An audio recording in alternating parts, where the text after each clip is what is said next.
இந்தா குப்பை. Next time கொஞ்சம் சீக்கிரம் வாங்க. கரெக்டான ஆஃபீஸ் கிளம்புற டைம்க்கு வராதீங்க. மா ஒரு நிமிஷம்.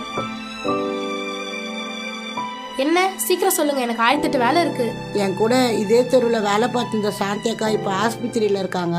அதுக்கு என்ன இப்போ? போன வாரம் இதே தெருவில் குப்பை அள்ளும் போது யாரோ உடஞ்ச கண்ணாடியை குப்பையில் போட்டிருக்காங்க. அது சாந்தி அக்கா பார்க்காம குப்பை அள்ளும் போது காலில் குத்தி இப்போ சாந்தி அக்கா காலில் சீல் வச்சிச்சு. மீனா, உடஞ்ச கண்ணாடி அப்படியே குப்பையில போடாதடி. அதை தனியா ஒரு கவர்ல போட்டு நாளைக்கு தூய்மை பணியாளர்கள் வரும்போது அவங்க கிட்ட அதை சொல்லி கொடு. அவங்க அதை பார்த்துப்பாங்க. நீ மட்டும் இந்த கண்ணாடி அப்படியே போட்டேன்னு வச்சுக்கோயேன், அது யார் கையிலயோ காலிலயோ குத்துச்சுன்னா பாவண்டி. நீ ஒன்னும் சொல்ல தேவையில்ல, வாயை மூடிட்டு போ.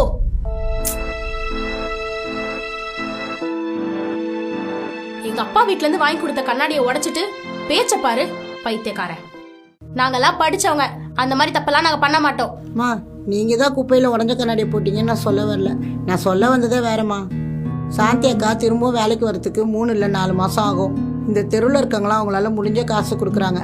நீங்களும் உங்களால் முடிஞ்ச உதவி பண்ணுங்களேம்மா. சாந்தி அக்கா பாவம், புருஷனும் இல்லாமல் வேற யாரும் இல்லாமல் தனியாக கஷ்டப்படுறாங்க. நீங்கள் இந்த நேரத்தில் பண்ணுற சின்ன உதவி கூட அவங்களுக்கு பெரிய உதவியாக இருக்கும். அதெல்லாம் பண்ண முடியாது, போங்க. வேலை செய்யும் போது பார்த்து செய்யணும். நீங்க கவனம் இல்லாம வேலை செஞ்சதுக்கு நாங்க என்ன பண்ண முடியும்? இந்த தெருவில் இருக்கவங்க எல்லாருமே அந்த அக்காவுக்கு மனிதாபிமானத்தோட உதவி பண்றாங்க. நீங்களும் உதவி பண்ணுங்களேம்மா. நீங்க கேட்கறதுக்கு பேரு உதவி இல்ல, பிச்சை. உதவி நான் கேட்காம பண்ணணும். ஹலோ, குப்பை எடுக்காம போறீங்க, எடுத்துட்டு போங்க.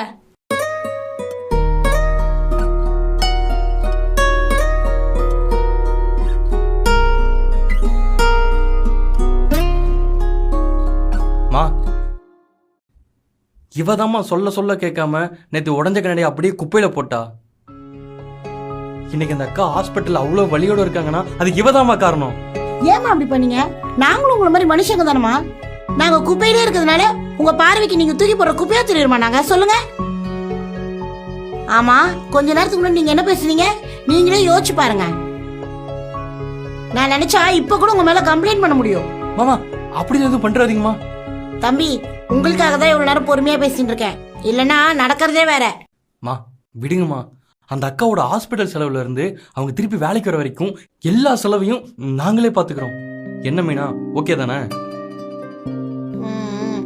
ஒரு நிமிஷம், என்ன மன்னிச்சிருங்க. இதுக்கப்புறம் நான் இப்படி பண்ண மாட்டேன். இனிமே குப்பையெல்லாம் தனித்தனியா பிரிச்சு போடுறேன். நீங்க முதல்ல இப்ப சொன்னதெல்லாம் செய்யுங்க, அப்புறம் நான் மன்னிக்கிறேன்.